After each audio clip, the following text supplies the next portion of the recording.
এলাকার সর্বস্তরের মুসলমান ভাইয়েরা আমার ও আমার পর্দানিসীন মা ও বোনেরা, পবিত্র কোরআনের যে আয়াত আমি আপনাদের সামনে তিলাওয়াত করেছি তাতে আল্লাহ বলেন, কোনো মানুষ যদি মুমিন হয় আর নেক আমল করে, আমল ভালো করে, কোনো মানুষ যদি মুমিন হয় আর আমল ভালো করে, তাহলে সে পুরুষ হোক অথবা নারী হোক, আমি আল্লাহ তাকে পবিত্র জীবন দান করব আর তার আমলের চেয়ে বহুগুণ বেশি পুরস্কার দান করব। আয়াতের ব্যাখ্যায় মুফাসসিরিনে কেরাম লিখেছেন, কোনো মানুষ যদি মুমিন হয়, এখানে কোনো মানুষ বলতে তো নারী পুরুষ উভয়কেই বুঝায়। বলেন তো আপনারা, মানুষ বলতে শুধু পুরুষ বুঝায় না শুধু নারী বুঝায় না উভয়কেই বুঝায়? তাইলে কোনো মানুষ যদি মুমিন হয়, এর মধ্যেই তো নারী পুরুষ উভয়টাই আছে। তাহলে আল্লাহ আবার আলাদাভাবে কেন বললেন পুরুষ হোক অথবা নারী হোক? আলাদাভাবে নারী এবং পুরুষ আলাদাভাবে বলে আল্লাহ বুঝাইতে চাইছেন যে নারী আর পুরুষের মধ্যে বিভিন্ন পার্থক্য থাকা সত্ত্বেও, বেশ কম থাকা সত্ত্বেও, আল্লাহর দৃষ্টিতে একটা ক্ষেত্রে নারী পুরুষ সমান। এটা বোঝাবার জন্য নারী আর পুরুষ আলাদাভাবে বলা হয়েছে। কোন ক্ষেত্রে নারী আর পুরুষ সমান, সেটা হলো আল্লাহর কাছে পুরস্কার পাওয়ার বেলায়। পুরুষ পুরুষের আমল করে আল্লাহর কাছে যেই পুরস্কার পাবে, নারী নারীর আমল করেও আল্লাহর কাছে সেই একই পুরস্কার পাবে। এই এক বেলায় আল্লাহর দৃষ্টিতে নারী পুরুষ বেশ কম আছে, বেশ কম নাই। আল্লাহর কাছে পুরস্কার পাওয়ার বেলায় নারীতে আর পুরুষে কোনো বেশ কম নেই। অন্যান্য ব্যাপারে নারীতে আর পুরুষে বেশ কম আছে। সংসারের বিভিন্ন কাজেও নারী পুরুষে ব্যবধান আছে, ধর্মের বিভিন্ন কাজেও নারী পুরুষে ব্যবধান আছে। যেমন ধরেন, সংসারের কাজে অনেকগুলি কাজ আল্লাহ নারীর দ্বারা করাইয়া থাকেন, যে কাজগুলি দুনিয়ার কোনো পুরুষে করতে পারে না, করার ক্ষমতাই রাখে না। যেমন সন্তান গর্ভে ধারণ করার কাজ নারীরাই পারে, পুরুষরা পারে না। সন্তান প্রসবের কাজ নারীরাই পারে, পুরুষরা পারে না। সন্তানকে স্তনের দুধ পান করাবার কাজ নারীরাই পারে, পুরুষরা পারে না। উদাহরণগুলি বুঝে থাকলে একটু দয়া করে বলুন তো, সংসারের বিভিন্ন কাজ এমন আছে কিনা যার মধ্যে নারী পুরুষের ব্যবধান? অনুরূপভাবে ধর্মের বিভিন্ন কাজেও আছে নারীতে পুরুষে ব্যবধান। যেমন জুমার নামাজ পুরুষের জন্য ফরজ, নারীর জন্য ফরজ নয়। ঈদের নামাজ পুরুষের জন্য ওয়াজিব, নারীদের জন্য ওয়াজিব নয়। 5 বেলার নামাজ এবং তারাবিহের নামাজ জামাতের সাথে পড়া পুরুষের জন্য সুন্নত, নারীদের জন্য সুন্নত নয়। বুঝে থাকলে বলুন তো, ধর্মেরও বিভিন্ন কাজ এমন আছে কিনা যে কাজগুলির মধ্যে নারী পুরুষে ব্যবধান আছে? তাহলে সংসারেরও বিভিন্ন কাজ আছে যে কাজে নারী পুরুষের ব্যবধান আছে। ধর্মেরও এমন কিছু কাজ আছে যে কাজগুলিতে নারীতে আর পুরুষের ব্যবধান আছে। কিন্তু আল্লাহ পাক রব্বুল আলামিন আলোচ্য আয়াতে মিন যাকারিন আও উনসা, ইমানদার মানুষটা নেক আমল করলে পুরুষ হোক অথবা নারী হোক বলে আল্লাহ বুঝালেন যে কোনো পুরুষ ইমানদার হবে, নেক আমল করবে, যে কোনো মহিলা ইমানদার হবে, নেক আমল করবে, আমি তাদের উভয়কেই পুরস্কার সমান সমান দেব। তাহলে নারী পুরুষের সংসারের অনেক কাজে ব্যবধান আছে, ধর্মের অনেক কাজে ব্যবধান আছে, কিন্তু আল্লাহর কাছে পুরস্কার পাওয়ার বেলায় সমান। আল্লাহর কাছে পুরস্কার পাওয়ার বেলায় সমান। যেমন এর কয়েকটা উদাহরণ শুনুন। হাদিস শরীফে রাসূল করিম সাল্লাল্লাহু আলাইহি ওয়াসাল্লাম বলেন, পুরুষ যুদ্ধের ময়দানে শত্রুর মোকাবেলায় লড়াই করলে পায় জিহাদের সওয়াব, যদি যুদ্ধটা ন্যায় সঙ্গত হয়। পুরুষ যুদ্ধের ময়দানে শত্রুর মোকাবেলায় লড়াই করলে পায় জিহাদের সওয়াব। রাসূল বলেন, নারীও স্বামীর ঘর করলে পায় জিহাদের সওয়াব। পুরুষ যুদ্ধের ময়দান থেকে বিজয়ী হয়ে ফিরে আসলে পায় গাজীর সওয়াব। নারীও সন্তান প্রসবের পরে বেঁচে থাকলে পায় গাজীর সওয়াব। পুরুষ যুদ্ধের ময়দানে মারা গেলে পায় শহীদের সওয়াব। নারীও সন্তান প্রসবের সময় মারা গেলে পায় শহীদের সওয়াব। দেখেন, জিহাদের সওয়াব, গাজীর সওয়াব, শহীদের সওয়াব পুরুষেরও আছে, মহিলারও আছে। একই কাজের দ্বারা না ভিন্ন ভিন্ন কাজের দ্বারা? পুরুষ যুদ্ধের ময়দানে লড়াই করবে, পাইবে জিহাদের সওয়াব। নারী স্বামীর ঘর করবে, সেও পাইবে জিহাদের সওয়াব।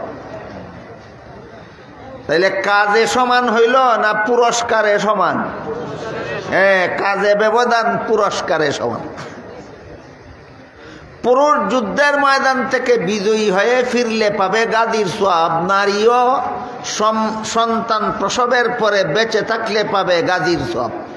দেখেন, গাজীর সওয়াব পুরুষেও পায়, নারীও পায়। কাজে সমান না পুরস্কারে সমান? পুরস্কারে সমান। পুরুষ যুদ্ধের ময়দানে মারা গেলে পায় শহীদের সওয়াব। মহিলা সন্তান প্রসবের সময় মারা গেলে পায় শহীদের সওয়াব। কাজে সমান হইল না পুরস্কারে সমান হইল? পুরস্কারে সমান। আল্লাহ পাক রব্বুল আলামিন মহিলাদেরকে বিভিন্ন কাজ সহজ করে দিয়েছেন। পুরুষের কাজগুলি কঠিন আর মহিলাদের কাজগুলি সহজ। কিন্তু তারপরও পুরুষ কঠিন কাজ করে যেই সওয়াব পায়, মহিলাদের সহজ কাজের বিনিময়ে আল্লাহ তাকে সেই সওয়াব দান করেন। যেমন যুদ্ধের ময়দানে শত্রুর মোকাবেলায় লড়াই করা সহজ না স্বামীর ঘর করা সহজ? দেখেন, লড়াই করা পুরুষের দায়িত্ব, স্বামীর ঘর করা মহিলার দায়িত্ব। পুরুষের দায়িত্বটা কঠিন, মহিলার দায়িত্বটা সহজ। তাহলে কঠিন দায়িত্ব পালনকারীকে আল্লাহ যেই পুরস্কার দিলেন, সহজ দায়িত্ব পালনকারীকেও একই পুরস্কার দিলেন। কেন? এই কথাটা অনেকে না বোঝার কারণে আজকাল এই সমস্ত ব্যাপার নিয়ে সমাজে যথেষ্ট পরিমাণ ভুল বুঝাবুঝির সৃষ্টি হয়। যেমন আজকাল মুসলমান সমাজের নানা রকম কলহ, কুন্দল, মতভেদ, একতলাফ,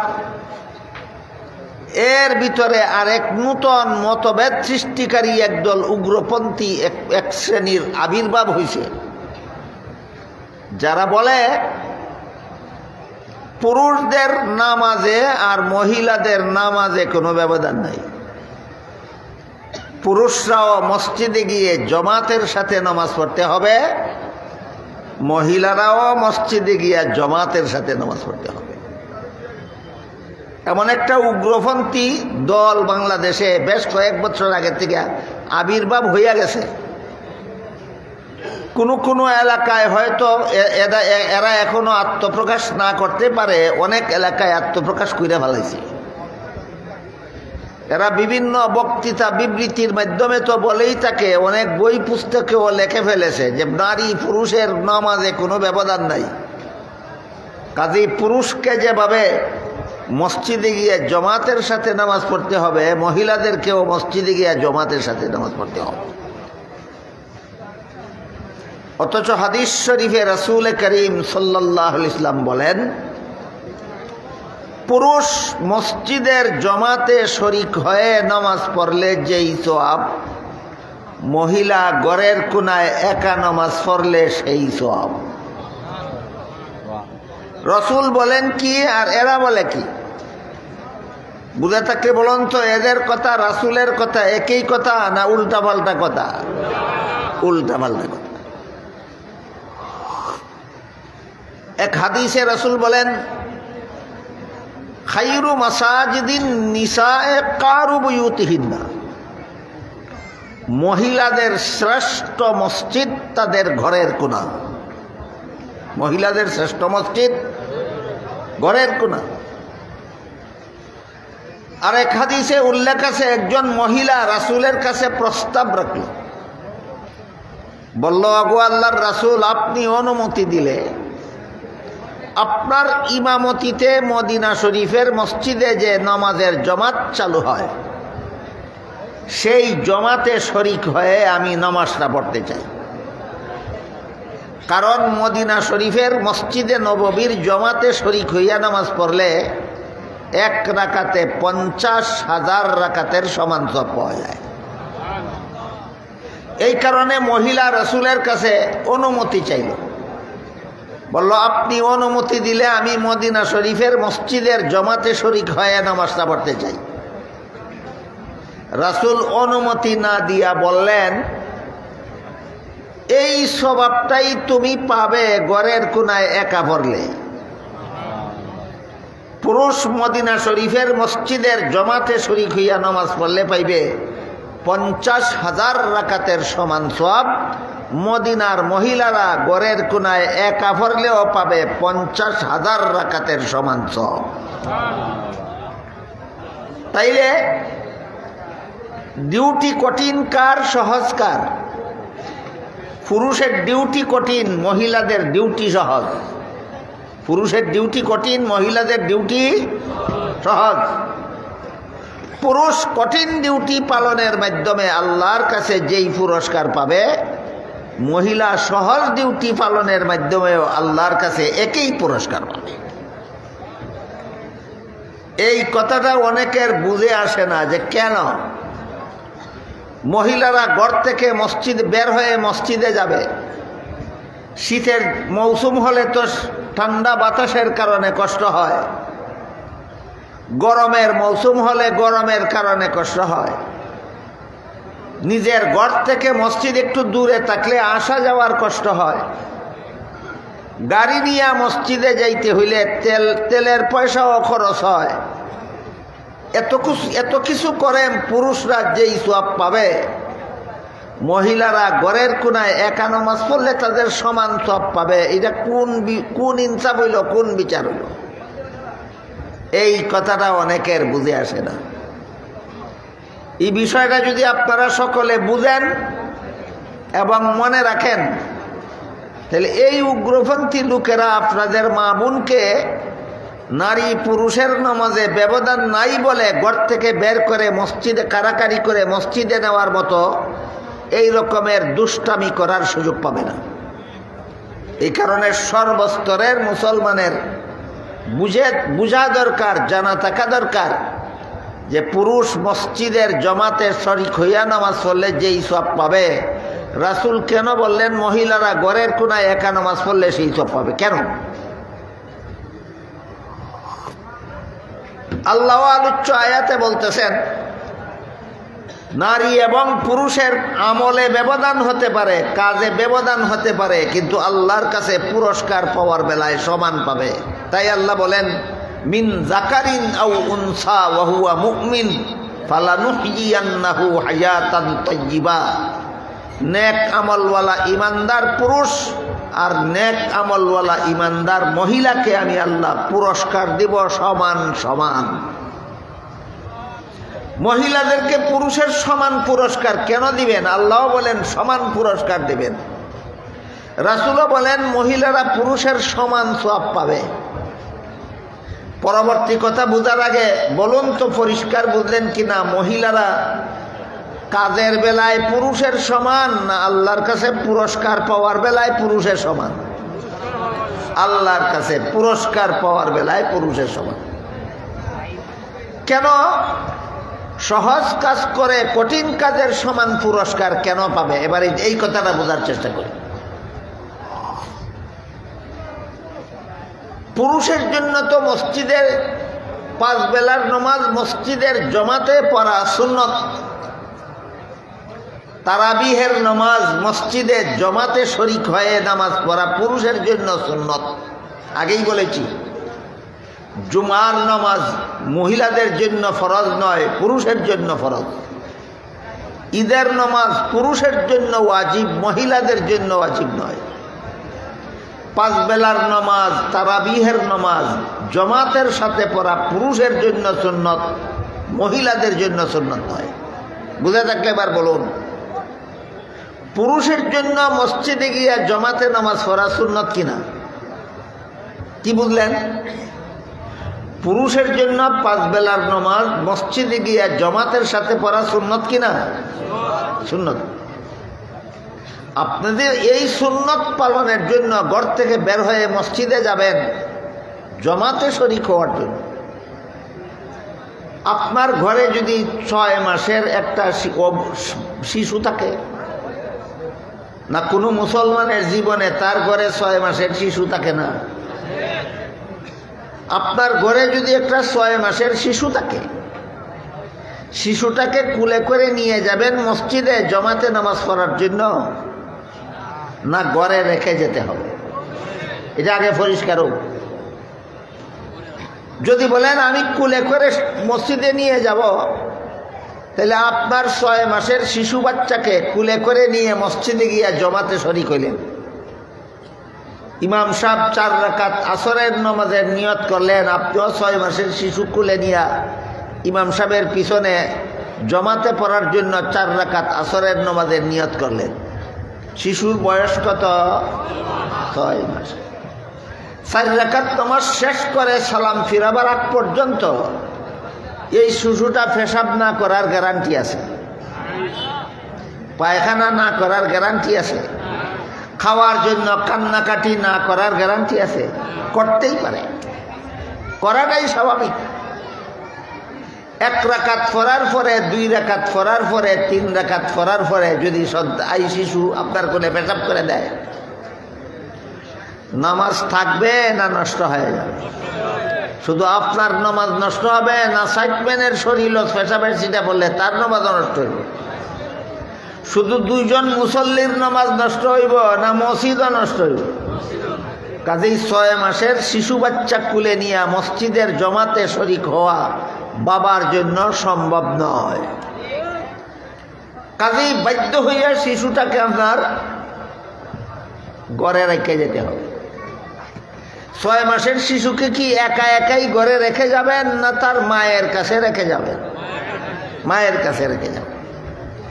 আপনার 6 মাসের শিশু বাচ্চাকে যখন তার মায়ের কাছে ঘরে রেখে আপনি মসজিদে গিয়ে নামাজের জমাতে শরীক হবেন, আপনার কি মনে মনে টেনশন থাকবে যে আমার বাচ্চাটা খাওয়ার জন্য কান্নাকাটি করতেছে কিনা? কেন না? মাই দেখবে।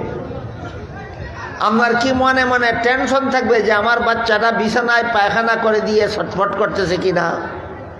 কেন না? মা আছে, মায়ে দেখবে। আপনার কি টেনশন থাকবে যে আমার বাচ্চাটা শীতের দিনে পেশাব করে পেশাবের মধ্যে ঠান্ডায় কষ্ট করতেছে কিনা? কেন টেনশন নাই? কারণ মায়ের কাছে রেখে আছেন, মায়ে দেখবে।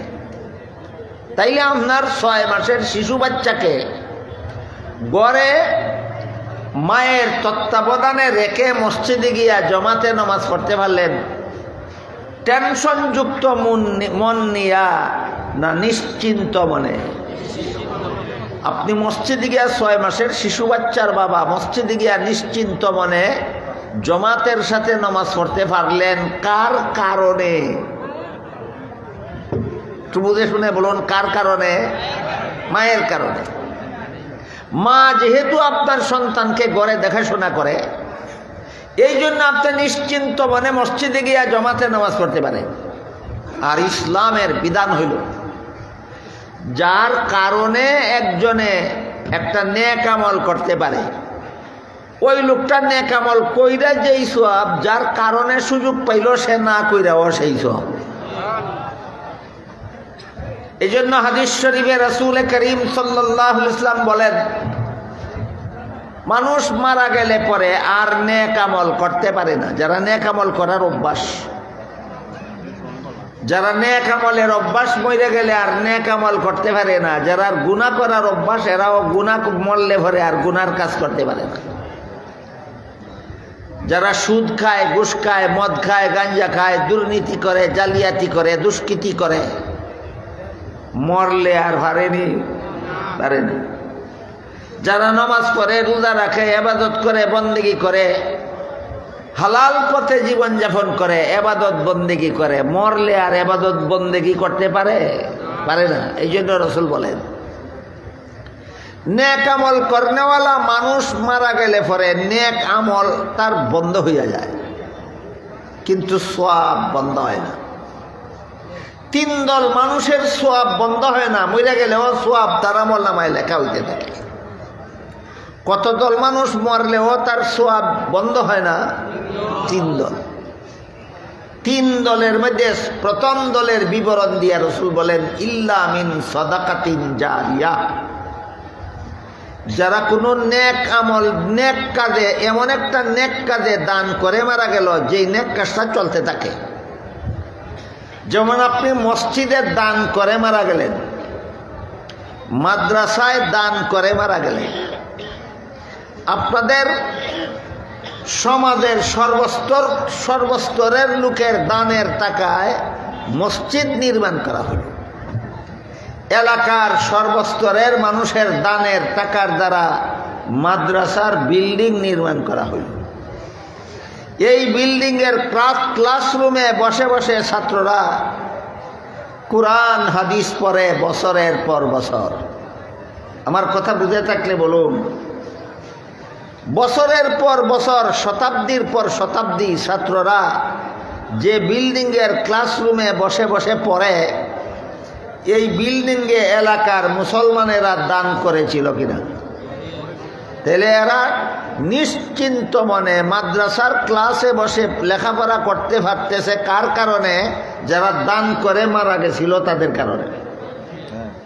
দানকারী কিন্তু মারা গেছে, আরো 10 বছর 20 বছর আগে কবরে পৌঁছে গেছে, কিন্তু যেই মাদ্রাসায় দান করেছিল, এই মাদ্রাসার বিল্ডিং, যে বিল্ডিং নির্মাণে দান করেছিল, ওই বিল্ডিংটা 100 বছর 300 বছর বিল্ডিংটা দাঁড়াইয়া আছে।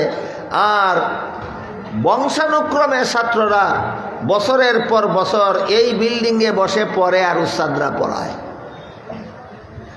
উস্তাদরা এই বিল্ডিংয়ের ক্লাসরুমে ছাত্রদেরকে বছরের পর বছর কোরআন হাদিসের শিক্ষা দিতেছেন। ছাত্ররা এই বিল্ডিংয়ের ক্লাসরুমে বসে বছরের পর বছর কোরআন হাদিস শিক্ষা করতেছে। এই সুযোগটা পাইল কার কারণে? যে দান কইরা মারা গেছে তার কারণে। এই সুযোগটা তারা পাইল কার কারণে? যারা দান করে মারা গেছে তাদের কারণে। এই জন্য রাসূল বলেন, তুমি মারা গেলেও যতদিন পর্যন্ত এরা তোমার পয়সায় নির্মিত বিল্ডিংয়ে বসে লেখাপড়া করবে আর করাইবে, কোরআন হাদিস শিখবে আর শিখাইবে, এরা সবে মিলে যেই সওয়াব তুমি যে দান কইরা মরেছিলা, তোমার আমল নামায় বিনা আমলেই পৌঁছতে থাকবে তাদের সমান সওয়াব।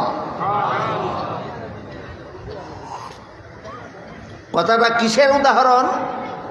যার কারণে একজনে নেক আমলের সুযোগ পায়। নেক আমল করনেওয়ালা নেক আমল কইরা যেই সওয়াব, যার কারণে সুযোগ পাইল, সে না কইরাও সেই সওয়াব। ঠিক তেমনি ভাবে একজন মসজিদ নির্মাণে দান করে মারা গেল। মসজিদ নির্মাণের কাজে প্রত্যেকেই যার যার সামর্থ্য অনুপাতে দান করলো। কেউ 50 টাকা, কেউ 500 টাকা, কেউ 5000 টাকা, কেউ 5 লাখ টাকা, যার যার সামর্থ্য। এই এলাকাবাসীর দানের দ্বারা, এলাকাবাসীর চাঁদার দ্বারা, সাহায্যের দ্বারা মসজিদের ঘর নির্মাণ হল।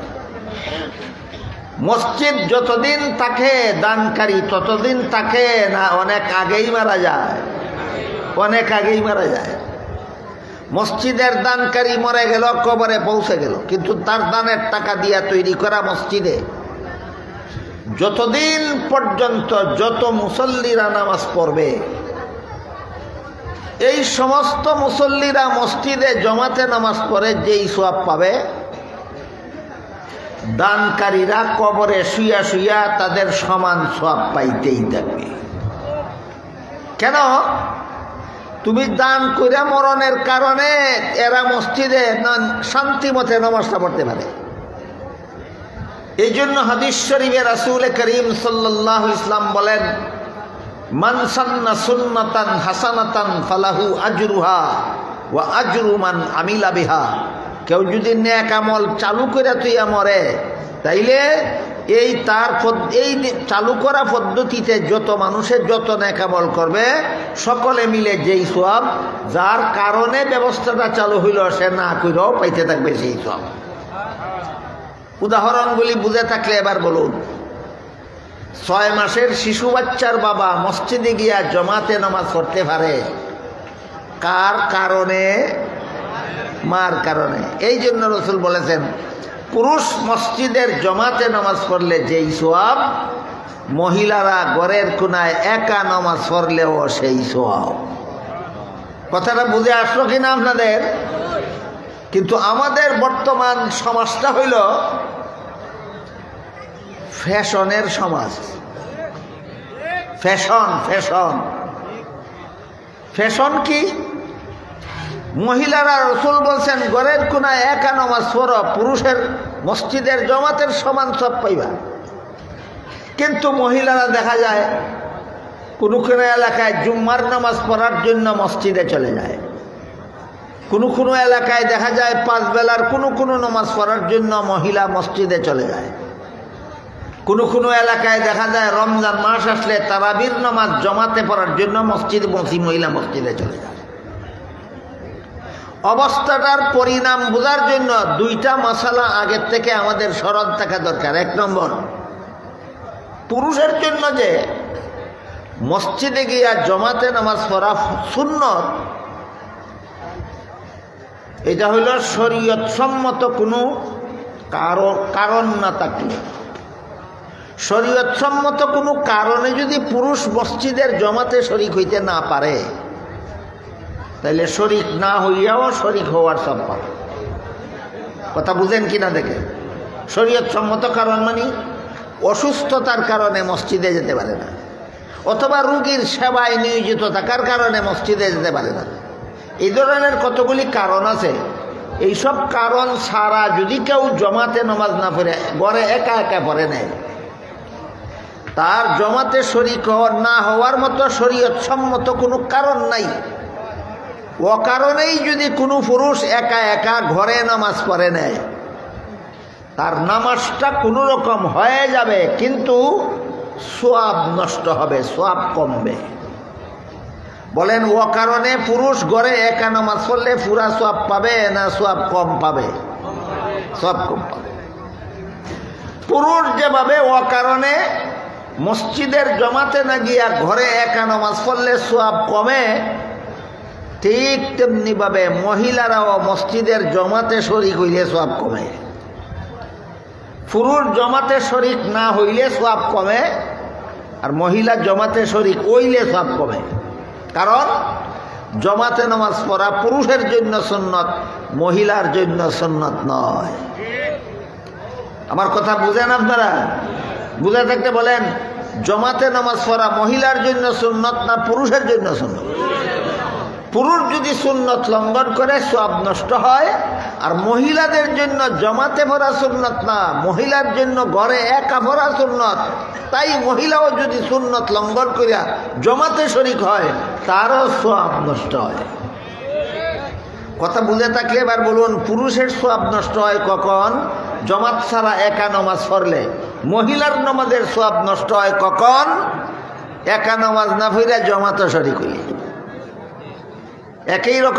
একই রকম বিধান না সম্পূর্ণ বিপরীত? পরবর্তী কথাটা বোঝার জন্য এই কথাটা স্মরণ রাখতে হবে। পুরুষ যদি জমাতে শরিক না হইয়া একা নামাজ পড়ে তাহলে তার সওয়াব নষ্ট, আর মহিলা যদি একা নামাজ না পড়ে জমাতে শরিক হয় তাহলে তার সওয়াব নষ্ট। এমত অবস্থায় কোনো পুরুষ যদি মসজিদে যায় না, একা একা ঘরে নামাজ পড়ে নেয়, বুঝে থাকলে বলেন সওয়াব নষ্ট হবে কিনা? ওইদিকে ফিরাই দিন বাতিটা, এইভাবে সওয়াব নষ্ট। কিন্তু সওয়াব নষ্ট মানে আখেরাতের ক্ষতি। সওয়াব নষ্ট হওয়া কি আখেরাতের লাভ না আখেরাতের ক্ষতি? আখেরাতের ক্ষতি। কিন্তু দুনিয়ার কিছু লাভ আছে। পুরুষ মসজিদের জমাতে না গিয়া ঘরে একা নামাজ পড়লে আখেরাতের ক্ষতি হইল, সওয়াব নষ্ট হইল, কিন্তু দুনিয়ার কিছু লাভ আছে। কি লাভ? মসজিদে আসা যাওয়ার সময় বাঁচল, শীতের দিন হইলে ঠান্ডা লাগার থেকে বাঁচল, গরমের মৌসুম হইলে গরম থেকে বাঁচল। গাড়ি নিয়ে যদি মসজিদে আসা যাওয়া করতে হয় তাহলে মসজিদও না গিয়া ঘরে নামাজ পড়ে তেলের খরচ বাঁচল। আখেরাতের ক্ষতি হইল, দুনিয়ার কিছুটা উপকার হইল। কিন্তু মহিলা যদি মসজিদের জমাতে শরিক হইতে যায়, সওয়াব নষ্ট, দুনিয়ারও ক্ষতি। তুমি ঘরের কোনায় একা নামাজ পড়লে যেই সব পাওয়ার কথা ছিল মসজিদের জমাতে শরিক হওয়ার কারণে সেই সব তুমি পাবে না। সওয়াব নষ্ট হইল, সময়ও নষ্ট হইল, ঠান্ডাও বুক করা কষ্ট করা লাগলো, গরমেও কষ্ট করা লাগলো, গাড়ি নিয়ে আসা যাওয়া করলে তেলের খরচও গেল। এটারে কয় আমও গেল, সালাও গেল। পুরুষ যদি একা একা ঘরে নামাজ পড়ে আম গেল, সালা রইল। মহিলা যদি মসজিদের জমাতে শরিক হয় আমও গেল, সালাও গেল। তাহলে এই সমস্ত মহিলারা কত বড় বুদ্ধিমতী, যারা সওয়াব নষ্ট করে, সময় নষ্ট করে, মসজিদে গিয়া জমাতে নামাজ পড়ে।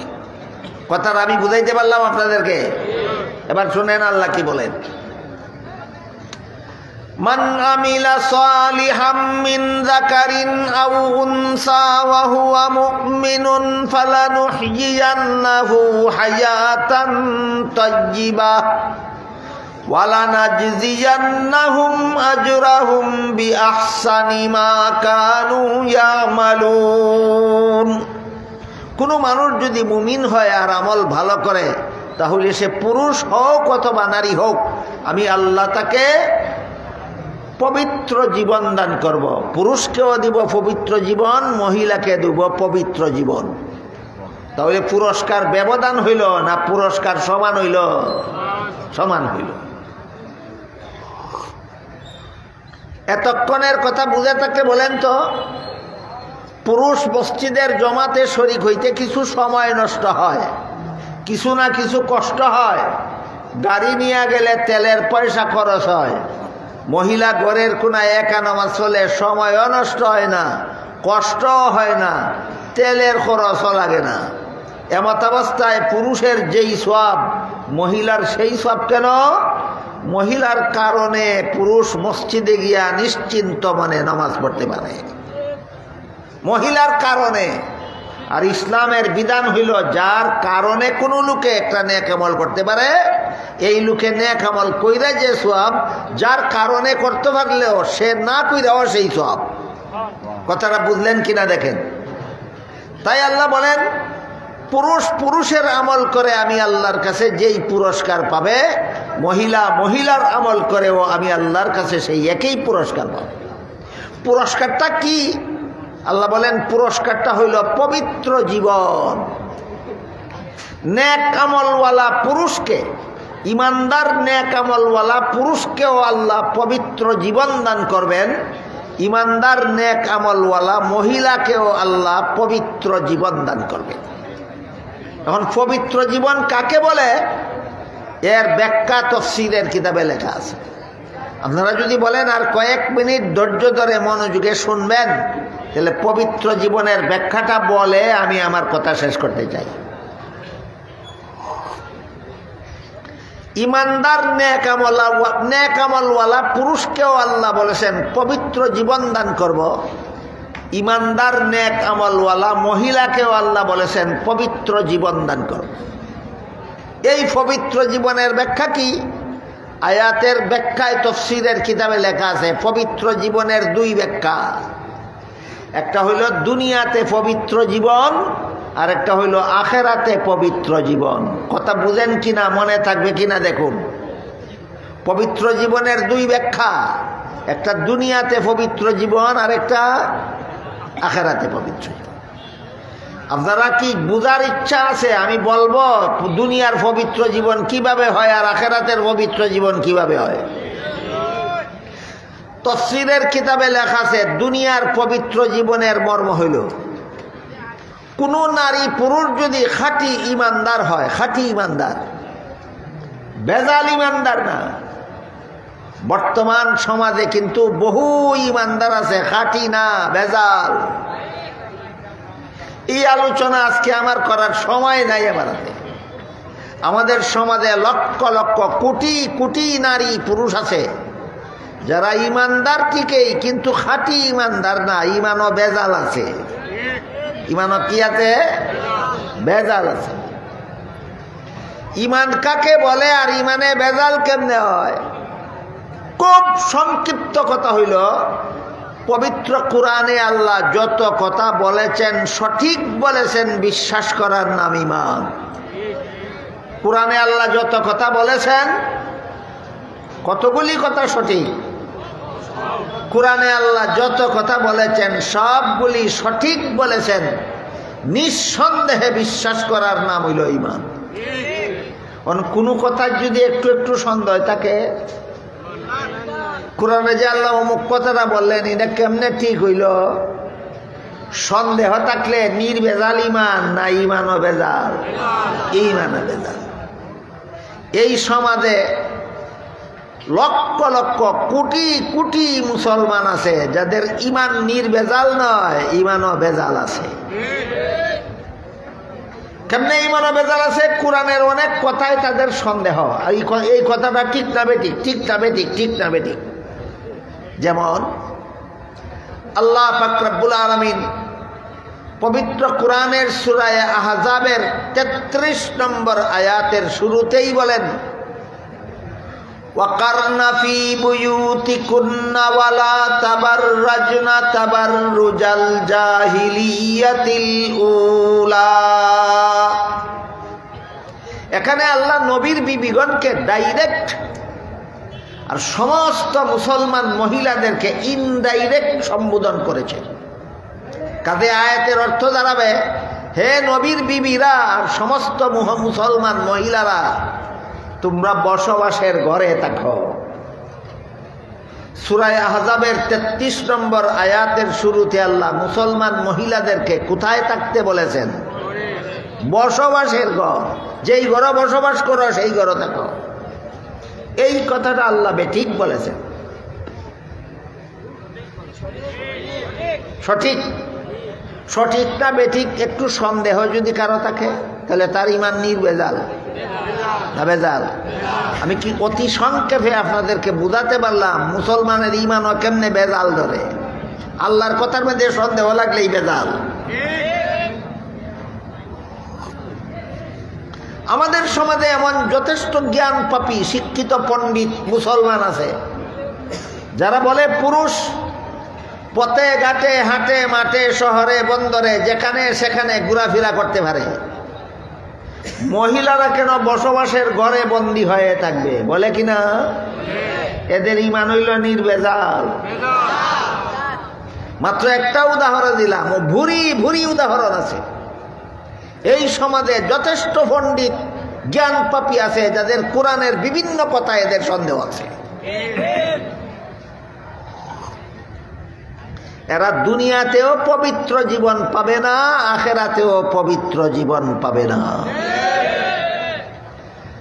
পবিত্র জীবনের দুই ব্যাখ্যা, একটা হইল দুনিয়াতে পবিত্র জীবন, একটা আখেরাতে পবিত্র জীবন। এই পবিত্র জীবনের ওয়াদা দিছেন আল্লাহ বেজাল ইমানদারদেরকে না নির্বেজাল ইমানদারদেরকে?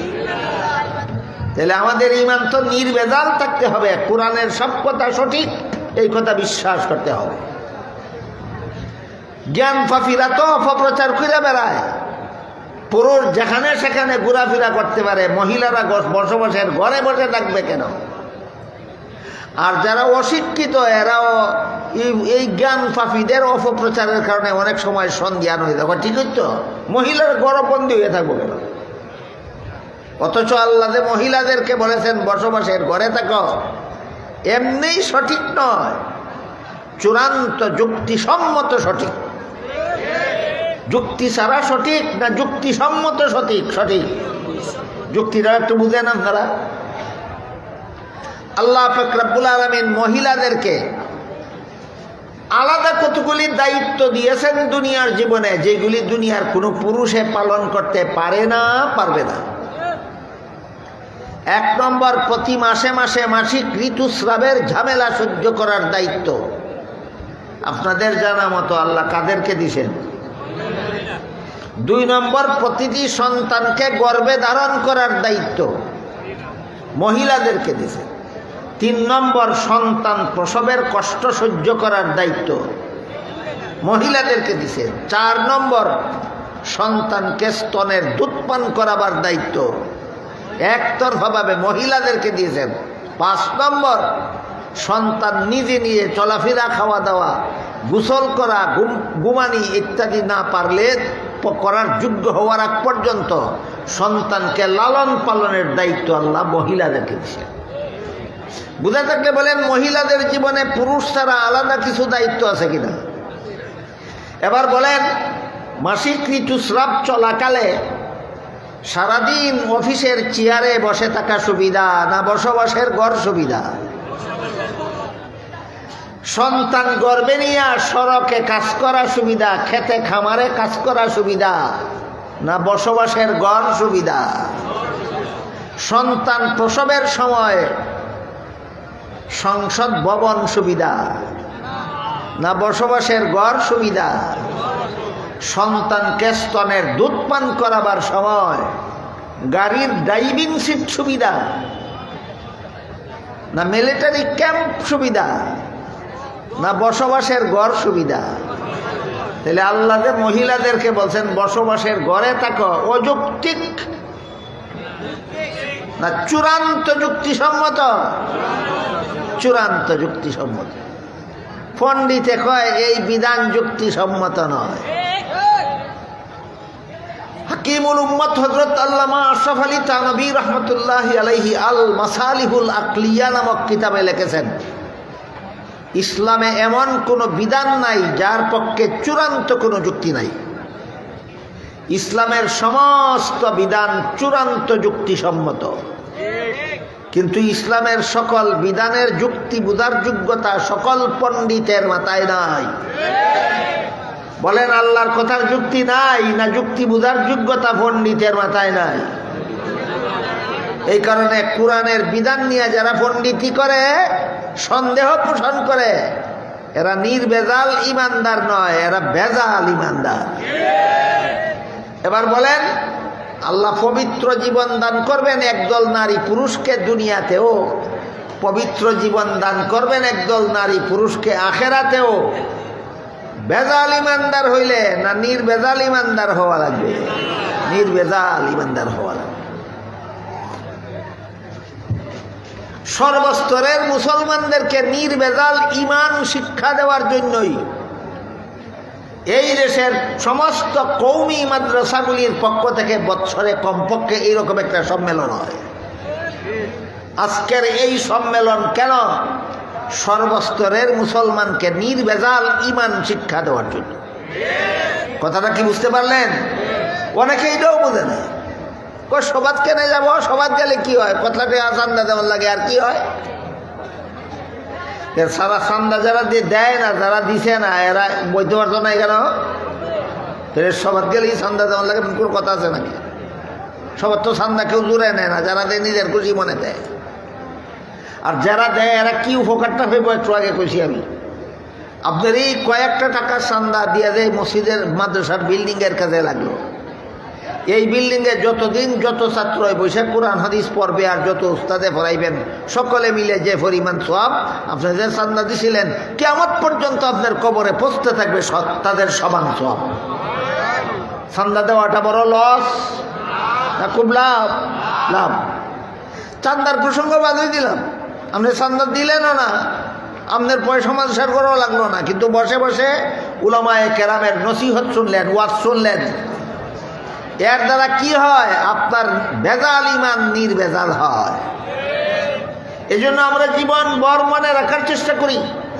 পবিত্র কোরআনে আল্লাহ যত কথা বলেছেন এর কোনো কথার মধ্যে যদি কারো সন্দেহ থাকে তার ইমান ভেজাল।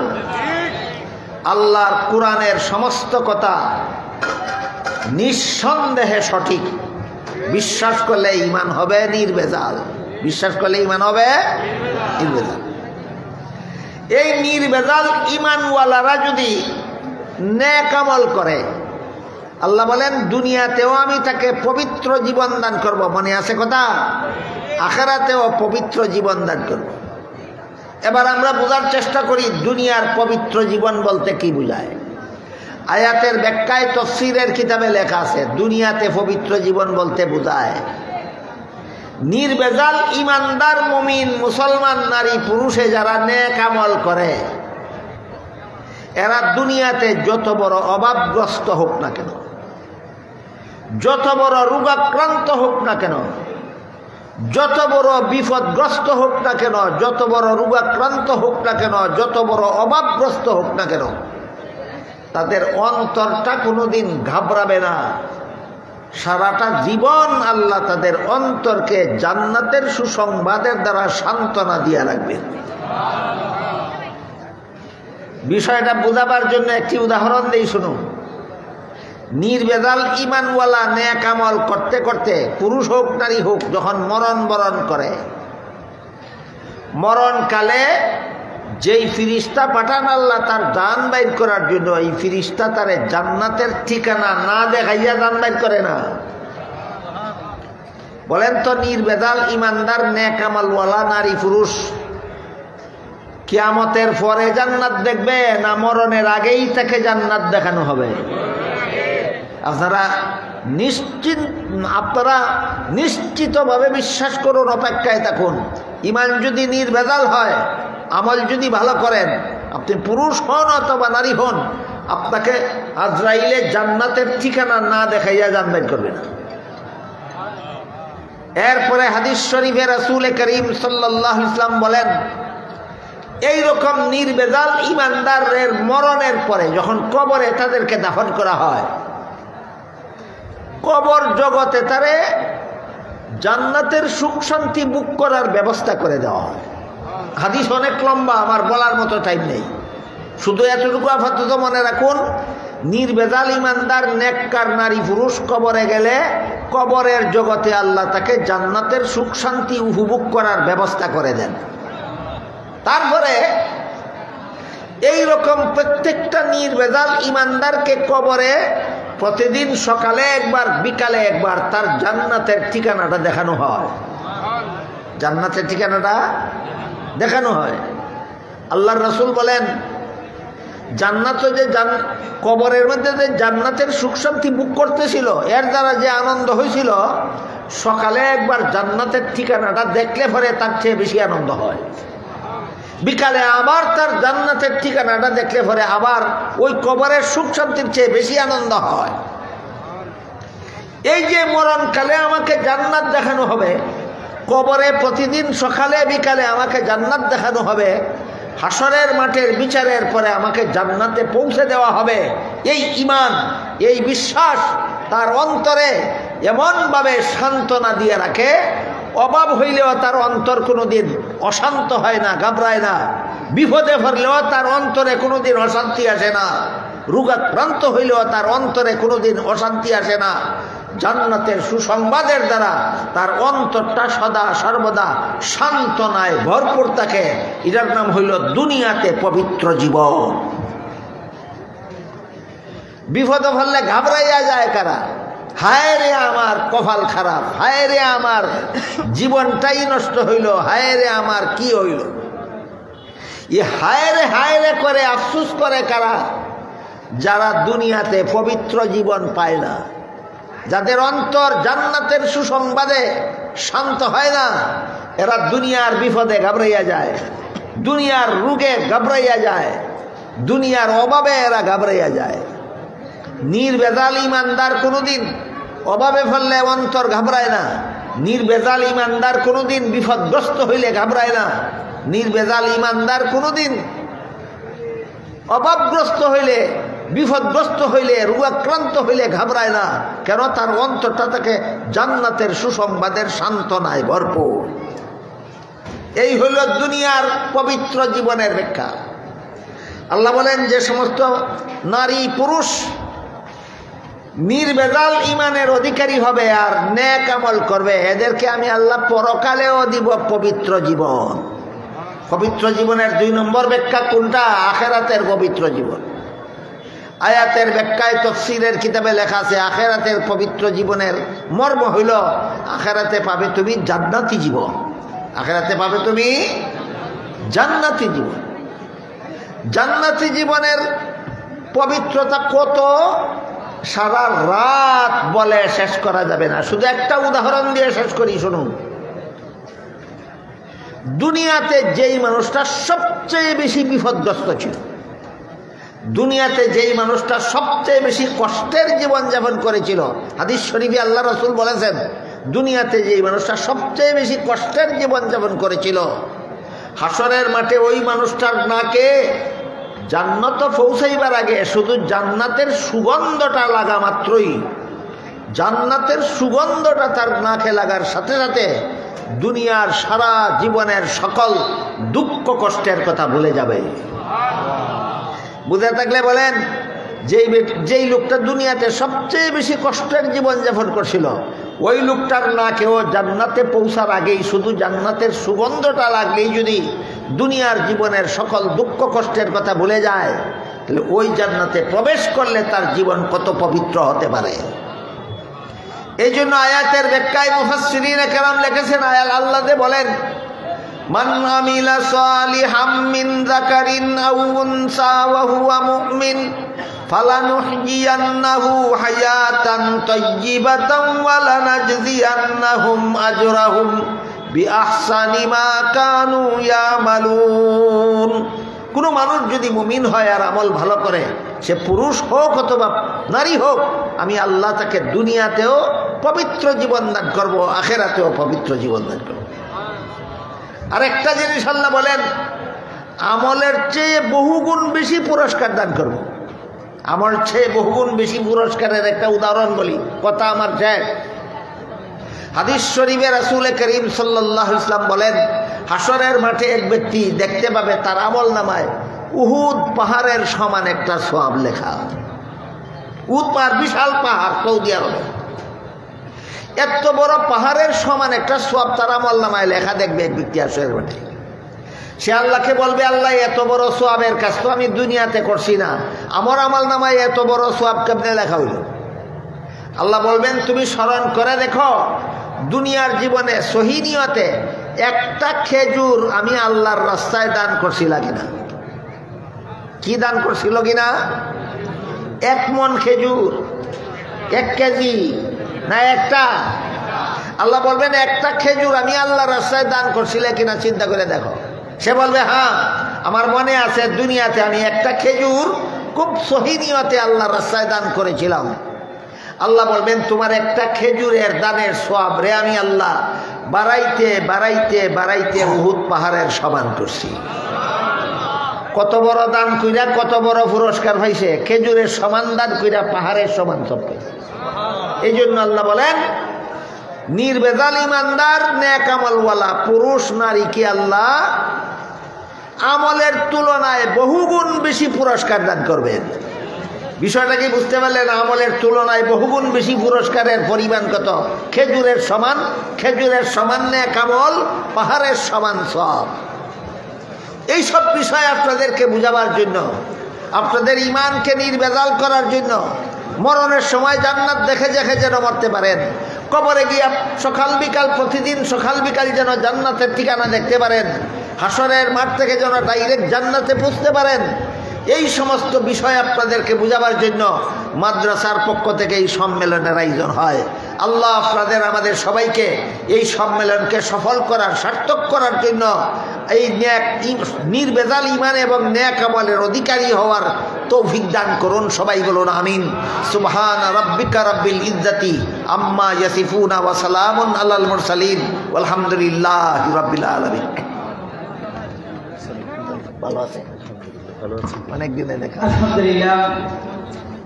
মুনাজির আযম খতিব মিল্লাত বিশ্বনন্দিত মুফাসসিরে কুরআন আল্লামা নুরুল ইসলাম অলিফুল হুজুর হাফিজাহুল্লাহ তাআলার কাছ থেকে মহামূল্যবান নসিহত শুনছিলাম। আল্লাহ তাআলা যেন হুজুরের হায়াতে এই আমলে বারাকাত দান করেন এবং এই উম্মাহর জন্য যেন আল্লাহ রাব্বুল আলামিন হুজুরের ছায়াকে দীর্ঘ করেন। সবাই বলুন আমিন।